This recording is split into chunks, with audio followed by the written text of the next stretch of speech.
Yo, what's up guys? Good day. So meron nga tayo ditong Yamaha Miusol i125. At syempre dumayo siya dito sa Marjo Accessories and Mufflers para mag-upgrade ng full exhaust. Ang kakabit natin dito ay Acra, Pobic. Ayan guys yung mga pagpipila ng ating client. So Acra, Pobic, Tri-Oval, yung ating matte black, tapos yung full matte black. So ayan guys, sa sound check tayo kung anong mapipili ni client guys.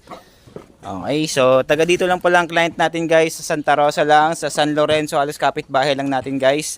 So napanood nyo lang tayo sa TikTok guys, ay sa Facebook page natin. So nag-message siya sa atin ngayong araw lang at pumunta siya agad dito sa shop natin. So ito guys, nakabit na natin yung elbow.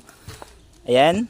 So ang ginamit natin dito ay pang Mio i125 guys. So pwede siya sa Miusol i125, Yamaha Fasio, Mio Gravis, and Mio Sol i125. So ayan guys, abangan yung finish output niyan, ongoing natin kinakabit. Ayan, so yung client natin, papakilala natin